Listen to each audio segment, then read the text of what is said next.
जो जाके दरवाजा खोलती है तो वहां पे बायलू होती है। जो उसे कहती है तुम यहाँ पे क्या करने आई हो। बायलू कहती है कि मैं तुम्हें बस वार्न करने आई हूँ कि अच्छा हो गया कि तुम शाव को डिवोर्स दे दो। वो यहाँ पे उसके बैग को देखने लगती है और कहती है कि ओ तुम उसके सामान को अनपैक कर रही हो। जो उसे यहाँ पे कहती है ऑफ कोर्स वो मेरा हस्बैंड है तो उसका बैग तो मैं ही अनपैक करूंगी ना। लेकिन तभी उसके हाथ में एक लिपस्टिक आ जाती है। तो वो देखकर कहने लगती है कि अब तुम्हें समझ आया कि वो किसी बिजनेस ट्रिप पे नहीं गया था बल्कि किसी लड़की के साथ घूमने गया था। वो तुम्हें चीट कर रहा है। यहाँ पे वो सारी बातें घटिया करने लगती है शव के बारे में। ये बातें सुनकर जो को बहुत ही इरिटेट करती है। वो यहाँ पे बहुत ही इमोशनल हो जाती है और अपने घर से भगा देती है बायलू को। लेकिन उसके बाद भी वो सच में बहुत रोने भी लगती है और उसे भी बायलू की बातों पे भरोसा आने लगता है।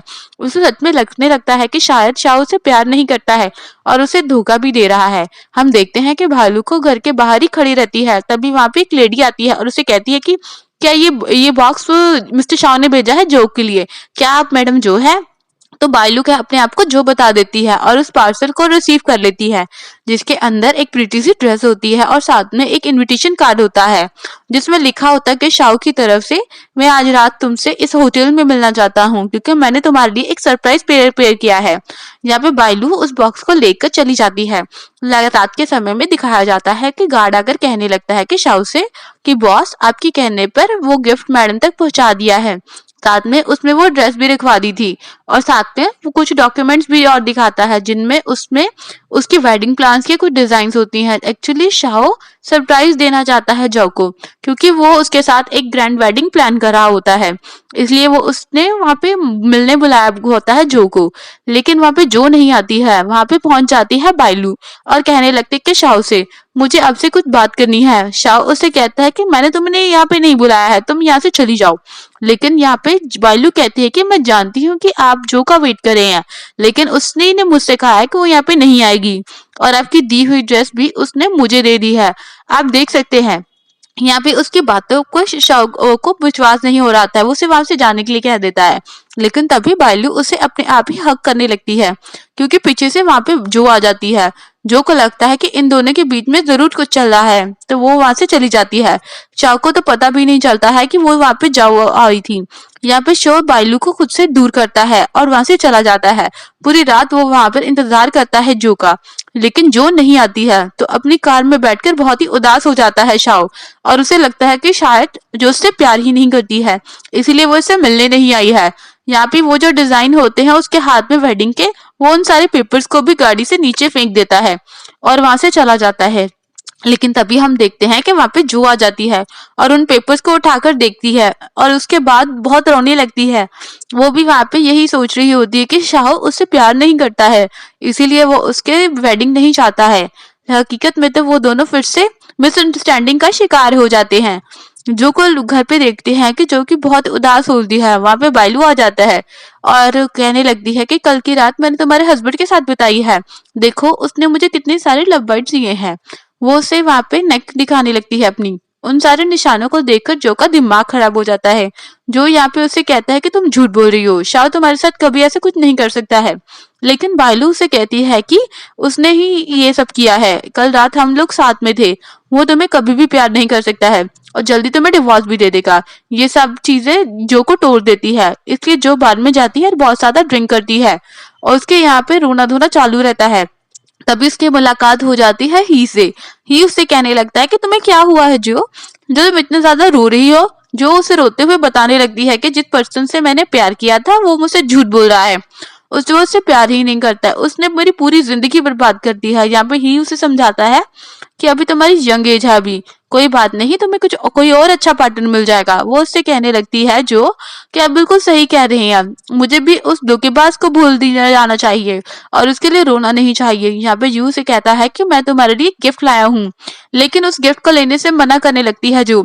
ये यहाँ पे उसे इंसिस्ट करता है। वो कहता है यार कि तुमने मेरी जान बचाई थी लास्ट टाइम उसके बदले में मैं तुम्हें कुछ नहीं दे पाया था प्लीज तुम इसे रख लो।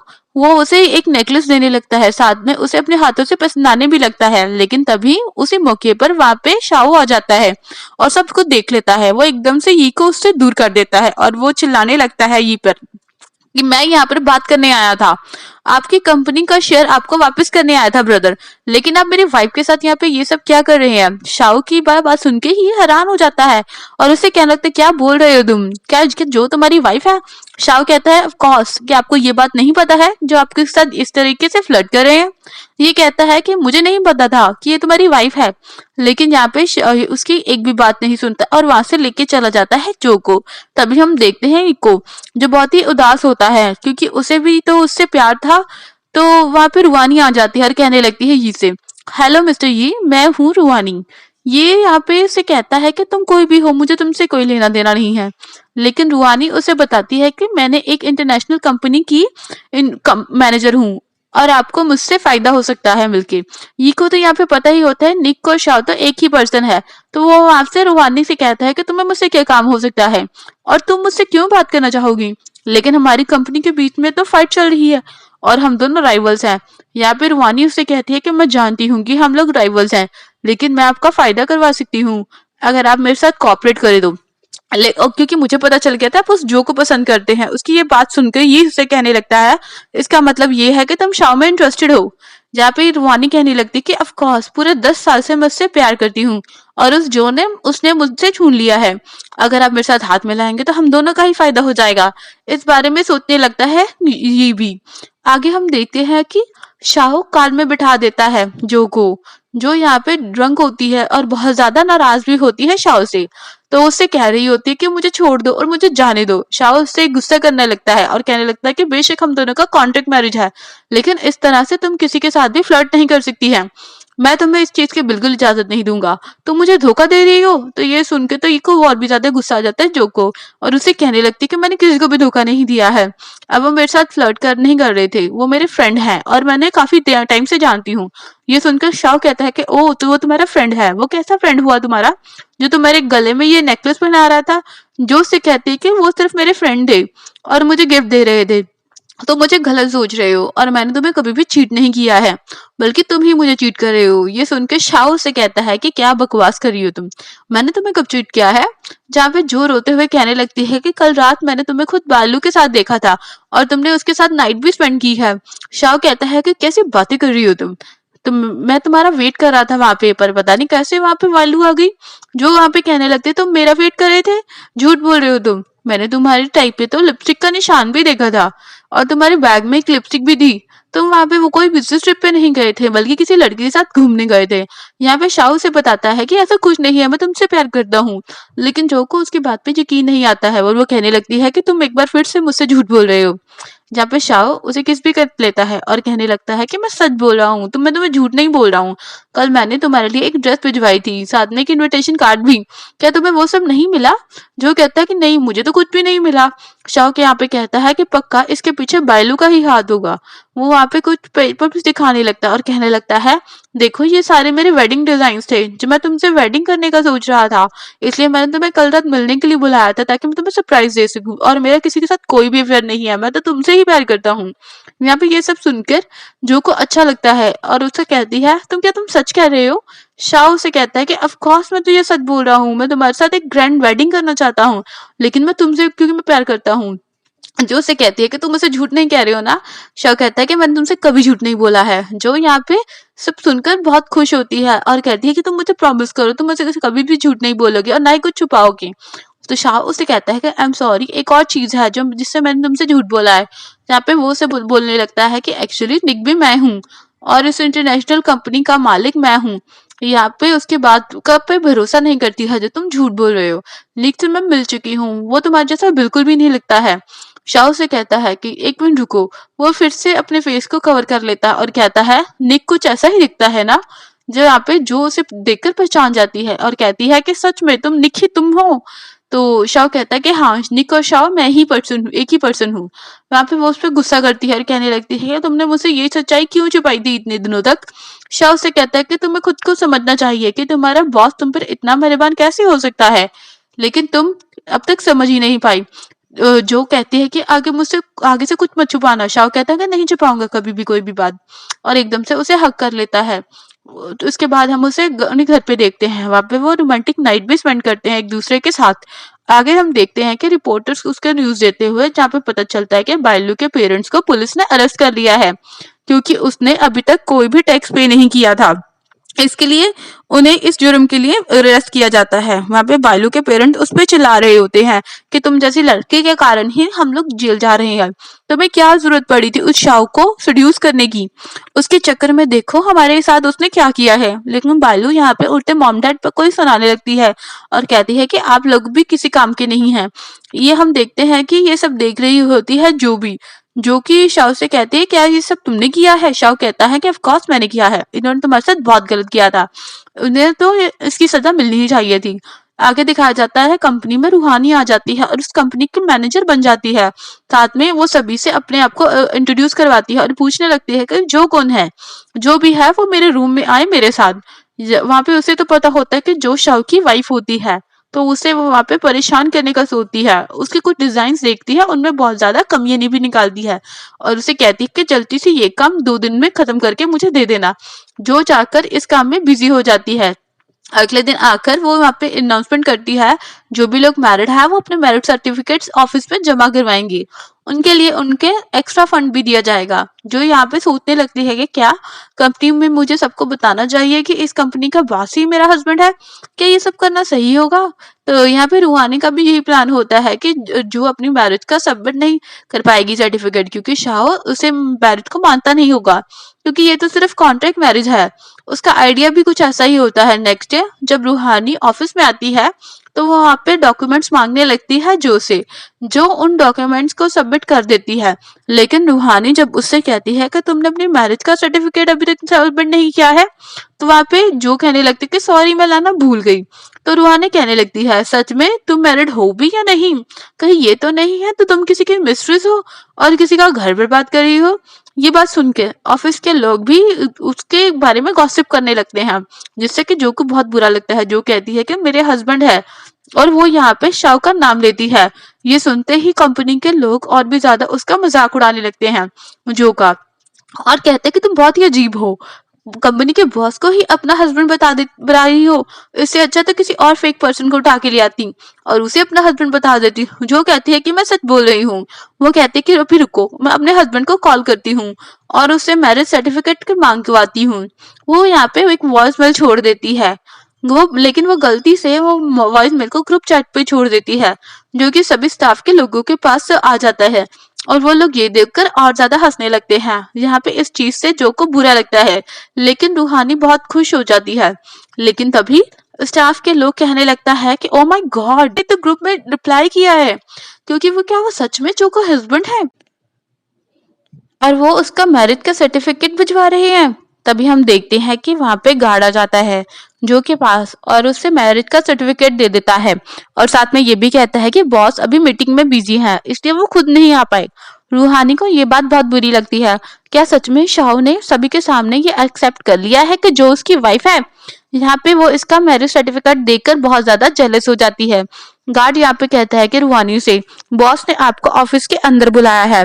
वहां पे रूहानी वहां पे पहुंच जाती है, ऑफिस में पहुंच जाती है मिस शाह के पास। शाह यहाँ पे उसे कुछ नहीं कहता है, बस ये कहता है कि शाम को एक मीटिंग है तो मेरे साथ चलना। रूहानी कहती है ठीक है, लेकिन रूहानी के दिमाग में एक और आइडिया आता है। वो बुला लेती है जो को अपने कैबिन में और उसे कहने लगती है कि आज शाम को तुम्हें मेरे साथ एक मीटिंग में चलना होगा क्योंकि हमें एक क्लाइंट से मिलना है। जहाँ पे जो मीटिंग में जाने से मना कर देती है, लेकिन रूहानी उससे कहती है कि चिंता मत करो शाह भी चल रहा है और उसी ने मुझसे कहा है कि तुम्हें हमारे साथ चलना होगा। जो यहाँ पे इस चीज के लिए एग्री हो जाती है। ऑफिस खत्म हो जाने के बाद रूहानी के पास जो कहने लगती है कि हमें मीटिंग के लिए जाना होगा, तो मिस्टर शाह कहाँ पे है? रूहानी कहती है कि तुमने आने में देर कर दी, वो रूम नंबर 402 वेट के है, तुम वहां पे चली जाओ, वो तुम्हारा ही वेट कर रहे हैं। जो यहाँ की रूहानी की बात पे भरोसा करके इस रूम में आ जाती है, लेकिन वहां पे तो एक और ही अलग पर्सन बैठा होता है जो कि अपने गार्ड से कहता है कि इस लड़की को पकड़ लो, आज ये मुझे खुश करने आई है। वहां पे जाने की कोशिश करती है जो और कहती है कि शायद आप मुझे गलत समझ रहे हैं। वो पर्सन कहता है कि तुम्हें रूहानी ने यहीं पे भेजा है ना, तो तुम मेरे लिए ही भेजा होगा। यहाँ से निकलने की कोशिश करती है जो, लेकिन निकल नहीं पाती है। तो वो यहाँ पे कहती है कि मैं जरा फ्रेश होकर आती हूँ, इसलिए वो अपनी जान बचा के वॉशरूम के अंदर चली जाती है और उसके बाद हेल्प के लिए कॉल करने लगती है शाओ के पास। लेकिन देखते हैं कि शाओ रूहानी के पास बैठा होता है। तो शाओ कहता है कि अभी तक वो पर्सन क्यों नहीं आया है जिसके साथ हमें मीटिंग करनी है। यहाँ पे कहने लगती है उससे रूहानी, उसे आने में कुछ देर होगी। शाओ वॉशरूम के लिए जाता है तो रूहानी उसके फोन को साइलेंट कर देती है, इसलिए पता ही नहीं चलता है शाओ को कि उसके पास जो का कॉल आ रहा है। जो यहाँ पे बहुत ज्यादा परेशान हो जाती है, शाओ उसका फोन क्यों नहीं उठा रहा है और अपनी जान कैसे बचाएगी, इसलिए वो पुलिस को कॉल करने लगती है। लेकिन तभी वो बैड पर्सन उसे वॉशरूम से बाहर निकाल लेता है और उसके साथ मिसबिहेव करने लगता है। इसके पहले कि वो उसके साथ कुछ ज्यादा ही मिसबिहेव कर पाता, वहां पे जो को बचाने के लिए ये आ जाता है और उस पर्सन को वहां से भगा देता है। लेकिन यहाँ पे जो की कंडीशन बहुत ही खराब हो जाती है, तो ये यहाँ पे उसे वो संभालने लगता है और हॉस्पिटल लेके चलता है। जो इसके जब उस शाओ को पता चलता है तो वो हॉस्पिटल पहुंचता है। यहाँ पे ये उस पर बहुत ही गुस्सा करता है और उसे पंच भी मारता है और कहता है कि तुम क्यों उसे कह रहे थे तुम जो से प्यार करते हो, लेकिन तुम उसे प्रोटेक्ट भी नहीं कर पा रहे हो। अगर तुम उसका ध्यान नहीं दे कर रख सकते तो मुझे अकेला छोड़ दो और डिवोर्स दे दो। लेकिन यहाँ पे गुस्से में शाओ कहता है ऐसा कभी नहीं होगा, जो सिर्फ मेरी है और मैं उसका हस्बैंड हूँ, मैं उसे कभी नहीं छोड़ूंगा। और वो जाता है रूम की तरफ जहाँ पे जो सोई हुई होती है। तो वो वहां पे अपने गाइड से कहता है कि पता लगाओ ये सब जो के साथ किसने किया है। आके देखते हैं कि ऑफिस में जहाँ पे शाओ के गार्ड्स उस पर्सन को पकड़ा होता है जिसने कि जो के साथ गलत किया था। वो वहां पे शाओ से माफी मांग रहा होता है, लेकिन शाओ उसे नहीं छोड़ता है और अपने गार्ड से बहुत ज्यादा पिटवाता है। लेकिन और उससे पूछवाता है कि तुम्हारी हिम्मत कैसी है मेरी वाइफ को हाथ लगाने की। यहाँ पे वो पर्सन कहने लगता है कि मुझे तो पता ही नहीं था कि वो लेडी आपकी वाइफ है, उसे तो रूहानी ने ये मेरे पास भेजा था। ये जानकर शाह को बहुत ही गुस्सा आता है, लेकिन वो अपने गार्ड से कहते हैं कि इसे अच्छे से सबक सिखाओ ताकि आगे से ये कभी किसी लड़की को टच ना कर पाए। ऑफिस में देखते हैं शाह को, वहां पे उसका गार्ड आता है, उसे कुछ प्रूफ देता है रूहानी के खिलाफ और साथ में कुछ डॉक्यूमेंट्स भी देके जाता है। उसके बाद शाह कहने लगता है कि रूहानी को मेरे रूम में भेजो। थोड़ी देर बाद रूहानी उसके रूम में आ जाती है तो शाह उसे कहने लगता है कि कल अचानक से मेरा फोन साइलेंट कैसे हो गया। रूहानी घबराते हुए कहती है कि शायद तुम्हारे फोन में कोई खराबी आ गई होगी, मुझे नहीं पता कुछ। यहाँ पे उसे कहने लगता है शाह, ओके ठीक है, ये लो डॉक्यूमेंट्स जो हमारी नई प्रोजेक्ट के हैं, इन्हें तुम चेक कर लेना। यहाँ से वो उन डॉक्यूमेंट्स को लेकर रूहानी ले चली जाती है और उसे लगता है कि शाह पे उस पर यकीन शक नहीं हुआ है, लेकिन ऐसा कुछ नहीं होता है, बल्कि शाह की तो उस पर पूरी नजर होती है। रूहानी जाकर ये के साथ मीटिंग करती है तो ये उस पर नाराज होता है कि तुम्हें जो के साथ ये सब कुछ नहीं करना चाहिए था, अब मैं तुम्हारे साथ कोई कोऑपरेट नहीं करूंगा। लेकिन रूहानी कहती है कि इससे तुम्हारा ही फायदा हुआ है ना, तुमने जो की जान बचाई है, तो हो सकता है वो अब तो तुमसे प्यार करने लग पड़े और डिवोर्स दे दे शाह को। साथ में वो उन डॉक्यूमेंट्स को भी शाह को देने लगती है। ये हमारे नए प्रोजेक्ट के डॉक्यूमेंट्स हैं, इनसे तुम्हें बहुत फायदा होगा, मेरी बात मानो। ये भी उसकी बातों में आ जाता है और वहां से चला जाता है। हॉस्पिटल में देखते हैं कि शाओ जब मिलने जाता है जो से, तो जो उससे यहाँ पे नाराज होती है और बात करने को भी तैयार नहीं होती है। शाओ से माफी मांगता है, लेकिन जो उसकी कोई बात नहीं मानती है। तो शाओ इसे यहाँ पे अपने प्रॉपर्टीज के पेपर, सारे बिजनेस के पेपर और यहाँ पे कार कीज वगैरह देने लगता है। जो कहते हैं कि तुम ये सब मुझे क्यों दे रहे हो। शाओ से कहता है कि मेरी लाइफ में सबसे ज्यादा इंपॉर्टेंट तुम हो, अगर तुम मुझसे नाराज हो तो मैं इन सबका क्या करूंगा, प्लीज तुम मुझे माफ कर दो। यहाँ पे इससे पूछने लगती है जो, तुमने मेरा फोन क्यों नहीं उठाया था, मैंने तुम्हें कब कितनी बार कॉल की, तुम्हें पता भी है मेरे साथ क्या हो सकता था। जहाँ पर शाह से कहता है कि मैं जानता हूँ कि मैं तुम्हें कल बचा नहीं पाया, इसलिए मेरी गलती है, मगर आइंदा ऐसा कुछ नहीं होगा, तुम चिंता मत करो। जिसने भी तुम्हारे साथ गलत किया है मैंने उसे सजा दे दी है और जो बाकी लोग रह गए हैं उन्हें भी मैं नहीं छोड़ूंगा, पर प्लीज तुम मुझे छूप माफ कर दो। लेकिन फिर भी वो उससे नाराज होती है जो और बात नहीं करती है। तो शाह वहां पे नीज पे बैठ जाता है, तो कहने लगता है जब तक तुम मुझे माफ नहीं करोगे मैं ऐसे ही बैठा रहूंगा। तो यहाँ पे जो उसे कहती है कि ऐसा मत करो, ठीक है मैंने तुम्हें माफ कर दिया, लेकिन आइंदा तुम मुझसे कभी भी ऐसे दूर मत जाना और जब भी मुझे तुम्हारी जरूरत हो तो प्लीज मेरे पास ही रहना। तो शाह उससे प्रॉमिस कर देता है और कहता है कि मैं अब तुम्हें कभी भी किसी को हर्ट नहीं करने दूंगा। ऐसा कहकर वो उसे गले लगा देता है। ये के ऑफिस में दिखाया जाता है कि वहां पे उसका मैनेजर उसे बताता है कि ये सब डॉक्यूमेंट्स फेक हैं बॉस, इनके चक्कर में हम जिस भी प्रोजेक्ट में पैसे लगाए हैं वो सारे पैसे लॉस में गए हैं, जिस वजह से हमारी कंपनी बैंकरप्ट हो गई है। ये जानने के बाद ये के तो होश उड़ जाते हैं। रात के समय में हम देखते हैं कि वॉशरूम में जहाँ पे अपने हाथ धो रही होती है जो, लेकिन तभी पीछे से कोई एक पर्सन उसके नेक पे हाथ मारता है, वो बेहोश हो जाती है और ये सब रूहानी ने करवाया होता है। रूहानी उसे किडनैप करके हॉस्पिटल के टेरेस पे ले जाती है और यहाँ पे नाइफ दिखाकर उसे डरा धमका रही होती है। जो उससे कहती है कि प्लीज मुझे छोड़ दो, मुझे जाने दो। रूहानी कहती है मैं तुम्हें कैसे छोड़ दूं, अगर तुम जिंदा रहोगी तो कभी भी मुझे शाव नहीं मिल पाएगा। मैंने शाओ से पूरे 10 साल से प्यार किया है, लेकिन उसने तुमसे मैरिज कर ली और मुझे इस बारे में बताया भी नहीं है, मैं तुम्हें जान से मार दूंगी। जो उससे कहती है कि इसमें मेरी कोई गलती नहीं है, शाओ तुमसे प्यार ही नहीं करता होगा, प्लीज मुझे जाने दो। लेकिन रूहानी तो बिल्कुल पागलों की तरह आप यहाँ पे एक्ट करने लगती है, कहती है कि मैं तुम्हें मार दूंगी तो शाओ मुझे मिल जाएगा। तभी यहाँ पे शाओ आ जाता है जो को बचाने के लिए। ये देख के शेख रूहानी उसके नेक पे नाइफ रख देती है और जो को मारने की धमकी देती है।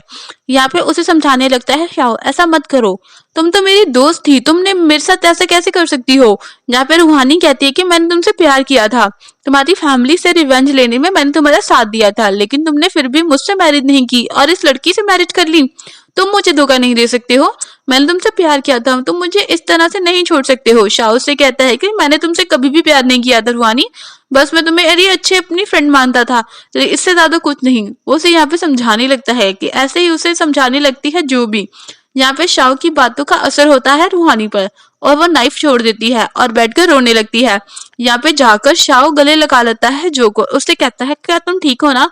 रूहानी कहती हाँ ठीक हूँ। रूहानी भी रो रही होती है। शाओ तुम मुझसे प्यार क्यों नहीं करते हो, प्लीज एक बार तुम मुझसे प्यार करो, मैं तुम्हें हमेशा खुश रखूंगी।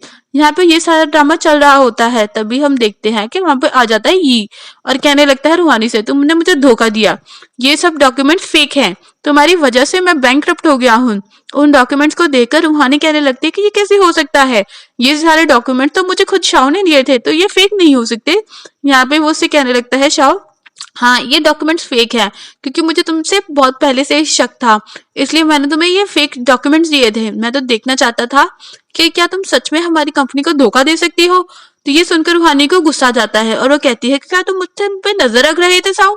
शाह से कहता है कि हाँ मैं बहुत लंबे से तुम पे नजर रख रहा था, जब से मैं ट्रिप से वापस आया था और जाम दूर के तुमने मेरे टाइप पे लिपस्टिक का निशान जोड़ा था, मेरी और मेरी वाइफ के बीच में प्रॉब्लम्स क्रिएट करने की कोशिश कर रही थी, तब से ही मेरी नजर सिर्फ तुम पे थी।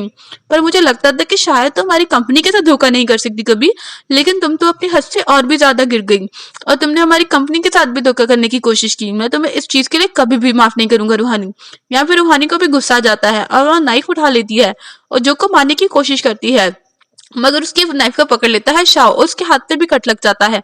यहाँ पे उसकी बहुत चिंता करने लगती है जो, वो कहने लगती है शाओ तुम ठीक तो हो ना। वो कहती मैं ठीक हूँ।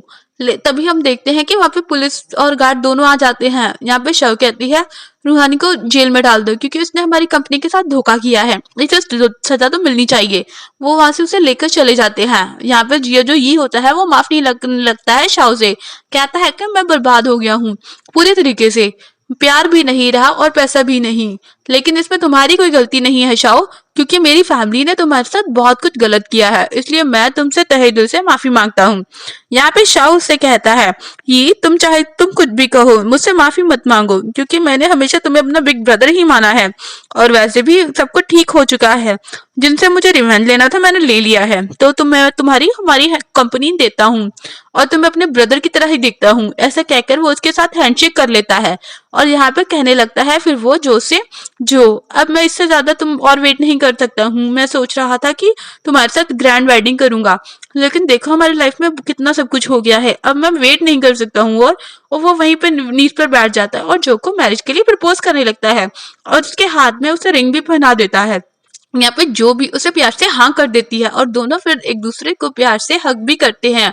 और गाइस इसी के साथ हमारी ये स्टोरी की हैप्पी एंडिंग हो जाती है। गुड बाय, अपना ध्यान रखना।